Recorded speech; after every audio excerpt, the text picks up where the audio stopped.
नमस्कार, मैं सुनीता कथा मंथन में आप सबका स्वागत करती हूँ। कथा मंथन में आज सुनिए रमाकांत जी की कहानी व्यतिक्रम। रमाकांत जी की अन्य कहानी आपको हमारी प्लेलिस्ट से मिल जाएंगी, लिंक आपको आई बटन में मिल जाएगा। माँ जब तब कहा करती, अरे हमारे तो कर्म ही फूट गए हैं, और हम सारी बातों का क्रम जोड़ लेते। माँ ने पिताजी से शाम और अगले दिन सुबह के लिए सब्जियां या बाजार से कुछ लाने को कहा होगा, और पिताजी ने कहा होगा हाँ हाँ झोला और पैसे दे दो। माँ ने पैसे और झोला उनके पास रख दिए होंगे और पिताजी उठे नहीं होंगे। फिर माँ ने कहा होगा अरे पैसे और झोला रख तो दिया है। अरे हाँ हाँ उठ रहा हूँ, या खबर तो पढ़ लूं। पिताजी ने कहा होगा अरे मेरी अंगीठी की आंच बेकार जा रही है, यह खबर फिर पढ़ लेना। माँ के स्वर में हल्की चिड़चिड़ाहट रही होगी। पिताजी ने सुझाया होगा अरे तो रोटियां सेक लो, आज क्यों बर्बाद कर रही हो। लेकिन रोटियां तो सिक भी गई होंगी। तब पिताजी ने अखबार से अपना ध्यान हटाए बिना कहा होगा अरे रोटियां भी सिक गई, अच्छा तो कोई अचार या चटनी नहीं है, उसी से खा लेंगे। तुम तो खा लोगे, पर मल्लू और गुल्लू का क्या, सवेरे ही स्कूल जाना होता है उन्हें, कोई मक्खन और दूध तो मिलता नहीं। सब्जी होगी तो दो दो रोटियां खाकर स्कूल तो चले जाएंगे, उसी पर 2 बजे तक रहेंगे। तो उन्हीं में से किसी से मंगा लो ना। यह नहीं हो सकता, माँ कहती, यही तो नहीं है बाजार, कितना खतरनाक है, रिक्शे तांगे मोटरों की भारमार, फिर मोहल्ले के शैतान छोकरे बात बात पर झगड़ा लड़ाई। तुम्हें नहीं जाना तो मुझसे ही क्यों नहीं कह देते हो, मैं ही तुम्हारे रहते सब जगह जाऊंगी आऊंगी। हे भगवान मेरे तो। ओ अच्छा, पिताजी कहते। वह अखबार अच्छी तरह तय कर रख देते, फिर झोला और पैसे उठाकर बाजार चले जाते। करीब करीब रोज का क्रम था। काम से आते ही वह कभी कभी अपने साथ कोई किताब भी ले आते। कबाड़ी के यहाँ से खरीदी पुरानी किताबें होती, किसी की जिल्द नहीं रहती, किसी के पन्ने एक दूसरे से अलग रहते।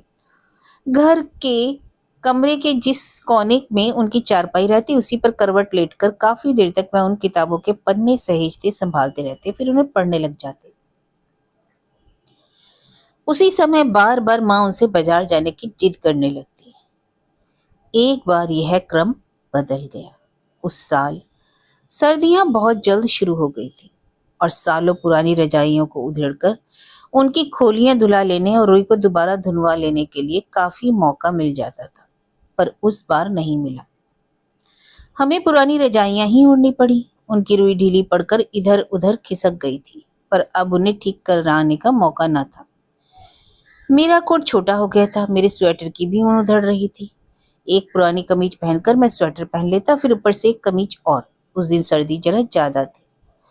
पिताजी के सामने मैंने चाय रखी तो मेरे दांत किटकिटा रहे थे। उन्होंने पूछा तुम अपना कोट क्यों नहीं पहनते, मेरे तो छोटा हो गया, मल्लू को आ गया, मुझे नया कोट ले दीजिए। छोटा हो गया, जरा भी पहनने लायक नहीं है। मैंने मल्लू से कोट लेकर पहनकर दिखा दिया। बाਹਾਂ कलाइयों से 4 अंगुल ऊपर तक चढ़ाई और बटन भी बहुत मुश्किल से बंद हुए। ओह तो तू बड़ा हो रहा है, मेरी पीठ थपथपाते हुए क्षण भर को वह मेरी ओर देखते रहे। उनके होठों के कोरों में दबी हुई हंसी फूट पड़ी। मैंने उन्हें हंसते कभी नहीं देखा था। उनकी आंखें तक जैसे हंस रही थी, लेकिन सिर्फ क्षण भर को। अगले ही क्षण फिर उदास हो गए। आंखों में हमेशा बनी रहने वाली किसी पीड़ा की उदासी जैसे फिर छा गई थी। उस दिन ना उन्होंने अखबार पढ़ा और न अपनी किताबें ही संभाली। किताब और अखबार चारपाई के सिरहाने दीवार में बनी अलमारी में रख दिए और हथेली पर गर्दन टिकाए बहुत देर तक छत की ओर देखते रहे। माँ ने सब्जी लाने के लिए कहा तो उन्होंने जरा भी प्रतिवाद नहीं किया, चुपचाप झोला उठाया और बाजार चले गए। उसके बाद वे कई दिनों तक ना कोई अखबार लाए और न कबाड़ी के यहाँ से कोई किताब। हमें कई हफ्तों बाद पता चला, उस दिन दोपहर को हम स्कूल से लौटे तो पिताजी खिड़की के पास एक स्टूल खींचकर बैठे कुछ पढ़ने की कोशिश कर रहे हैं। उन्होंने एक बार हमारी ओर देखा और फिर अपनी नजरें किताब में गड़ा ली, जैसे अब नजरें वहीं स्थिर हो जाएंगी। हमारे लिए दिन की रोटियां रखी रहती थी, उस दिन नहीं मिली। शाम को माँ ने और दिनों की तरह सौदा लाने के लिए पिताजी से बाजार जाने को भी नहीं कहा, और रात को नमक और पानी के साथ हमारे आगे दो दो रोटियां रखकर रोने लगी। रोते रोते ही उन्होंने बताया पिताजी की नौकरी 2 महीने पहले ही छूट गई थी। हमने फिर सारा क्रम जोड़ लिया। पिताजी रोज काम की तलाश में निकलते, हमारे स्कूल जाने के पहले ही वह निकल जाते और काफी शाम ढले लौटते। बहुत थके हुए वह घर में दाखिल होते और निढालों हथेलियों से सर थामे चारपाई पर देर तक बैठे रहते। कमरे में दूसरी ओर बैठकर हम पढ़ा करते। हम यह दिखाने की कोशिश करते कि हमें कुछ पता नहीं। माँ पिताजी के सामने स्टूल खींचकर उसी पर कुछ खाने की चीजें रख देती। हम देखते कि खाने की चीजें रोज कम से कम होती जा रही हैं। हमें डर लगता कि ऐसा ना हो एक दिन उनके सामने जो थाली रखी जाए उसमें कुछ रहे ही ना। पिताजी एक रोटी खा लेते फिर कहते भूख नहीं है। फिर हम भी यही करने लगे। थोड़ा सा कुछ खाकर ढेर सारा पानी पी लेते और फिर कह देते भूख नहीं है। पहले भी यह बहाना था, बाद में आदत बन गई और सचमुच भूख कम लगती थी। माँ बहुत डरी डरी सी रहने लगी। उनका डरा डरा सा व्यवहार बहुत अजीब लगता। अब वह किसी बात पर भी जोर न देती। पिताजी को पढ़ने के लिए भी न कोसती, लेकिन पिताजी ने अब पढ़ना बंद कर दिया था। वह लेटकर कुछ पढ़ने की कोशिश जरूर करते, लेकिन बहुत जल्दी उसे बंद कर रख देते, फिर लालटेन बुझाकर सो जाते। उनकी बदली हुई आदतों को देखकर माँ जैसे और सहम जाती। एक दिन पिताजी के साथ एक आदमी आया। हम उसे जानते थे। चौराहे पर उसकी रद्दी सम के सामान की दुकान थी। माँ घर भर में घूम घूम कर सामान लाती और कमरे के बीच में रखती जाती। सबसे आखिर में वह अपनी सिलाई मशीन ले आई। हमें लगा कि उसे रखते शायद वह खुद गिर पड़ेंगे। उस आदमी ने उनके हाथ से मशीन संभाल ली, लेकिन हमारा भय निर्मूल था। सावधानी से मशीन रखकर आंचल से अपने हाथ पहुंचती हुई बारीकी से वह हर चीज का भाव-ताव करने लगी। उस दिन बहुत दिन के बाद माँ ने उनसे बाजार जाने की जिद की और हम में से किसी ने उस दिन भूख न लगने की शिकायत भी नहीं की। लेकिन ज्यादा दिन तक यह नहीं चला। माँ ने पिताजी से कहा, क्यों ना मैं भी ही कोई काम तलाशूं। तुम तुम कौन सा काम करोगे? मुझे क्या पता, इसलिए तो तुमसे पूछ रही हूँ। मैं तो कहता हूँ तुम इसका ख्याल छोड़ दो, 2-4 दिन की मुश्किलें कट जाएगी। 2-4 दिन बहुत जल्दी बीत गए। मुश्किलें बरकरार रहीं। माँ ने फिर पिताजी से अपने सिलसिले में कोई बात नहीं की। हाँ, एक दिन मोहल्ले की 2-3 औरतों के साथ कहीं गई, आई तो अपने साथ बहुत सा कपड़ा ले आई। फिर तुरंत ही उन्हें काटने बैठ गई। शाम तक उन्होंने कई ब्लाउज और पेटीकोट काट डाले और उन पर हाथ से कच्ची सिलाई भी कर दी। पिताजी रोज की तरह शाम को आए। उन्होंने भी देखा यह सब। ताज्जुब में पड़कर उन्होंने कुछ कहना चाहा, फिर चुप रहे। माँ हर तीसरे चौथे दिन जाती, कपड़े लाती, काटती और उन पर कच्ची सिलाई करती। फिर उनके साथ ही बाजार जाने वाली एक औरत उन पर बखिया कर लेती और उन्हें दुकानदार के यहाँ पहुंचा आती, लेकिन वे हर रोज कपड़े ना ला पाती। कभी काम ना मिलता, कभी खाली हाथ ही वापस आना पड़ता। पिताजी का पढ़ना फिर बंद हो गया था। एक दिन वह लौटे तो उनके साथ एक अजनबी था। उसे बैठाकर पिताजी अपनी किताबों की अलमारी के पास गए और एक एक कर अलमारी से किताबें निकाल निकाल कर जमीन पर फैलाने लगे। वह आदमी रद्दी किताबें बेचने वाला था। वह हर एक किताब गौर से देखता और किताब की हालत के मुताबिक उन्हें अलग अलग ढेरियों में रखता जाता। सारी किताबों की ढेरियां लग गई। वह कुछ देर तक दाम का हिसाब लगाता रहा। आखिरकार हिसाब लगा चुका। सारी 20 रुपए की होगी बाबूजी। माँ अब तक सहमी हुई सी देख रही थी। 20 रुपए का नाम सुना तो पिताजी के जवाब देने के पहले खुद ही आगे बढ़ी। रहने दो, किताबें हमें नहीं बेचनी। किताब वाला उलझन में पड़ गया। पिताजी को देखने लगा। पिताजी ने कहा, नहीं भाई, उनकी बात का ख्याल ना करो। हाँ, दाम तुम कम जरूर दे रहे हो। नहीं नहीं, माँ बोली, 100 रुपए भी दे तो भी किताब नहीं बेचनी। आखिर क्या करना ही नहीं है, पढ़ चुका हूँ। इन्हें बेचकर दूसरी किताबें ले आएंगे। आखिर 25 रुपए में सौदा हो गया और किताब वाला किताबों की ढेरियां बांधकर चला गया। पिताजी ने वे रुपए माँ की ओर बढ़ाते हुए कहा, तुम नाहक परेशान होती हो, अभी हमारा खराब समय है। तुम तो कह रहे थे कि दूसरी किताब खरीदने के लिए इन्हें बेच रहा हूँ। तुम्हें हमारी कसम, किताबें ही खरीदना इन पैसों से।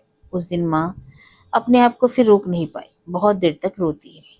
अगले हफ्ते पिताजी को काम मिल गया। जब वे घर लौटे तो रोज की तरह थके और निढाल नहीं थे। निराश होकर चारपाई पर देर तक बैठे भी नहीं। आते ही हाथ मुंह धोए और खुद ही खाने की मांग की और खाना खाने के बीच में ही काम मिल जाने की खुशखबरी भी दी। जभी तो मैं कहूँ आज जरूर कोई बात है। माँ का चेहरा खिल उठा। उन्होंने बताया, तनख्वाह पहली नौकरी से 10 रुपए कम है, फिर भी मैंने मान लिया। काम ना होने से तो अच्छा है। मल्लू ने मुझसे लड़ना झगड़ना छोड़ रखा था। उस दिन में बहुत दिनों के बाद उसने मुझे चिकुटी काटी। मैंने उसकी पीठ पर धौल जमाई। उसने भागकर माँ से शिकायत की। माँ ने हमें झिड़का और चेहरे पर और आंखों में हंसी छलक रही थी, जैसे हम पिताजी और माँ को बरसों बाद देख रहे हों। मल्लू को उठाकर दुलारा और मुझे भी पुचकार कर अपने पास बैठाया। पहली तनख्वाह पर हमारे लिए कपड़े और किरमिच के जूते खरीदे गए। पिताजी फिर शाम को पुरानी किताबें लाते।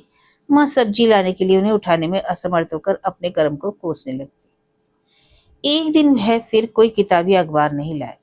हमने फिर सारा क्रम जोड़ लिया।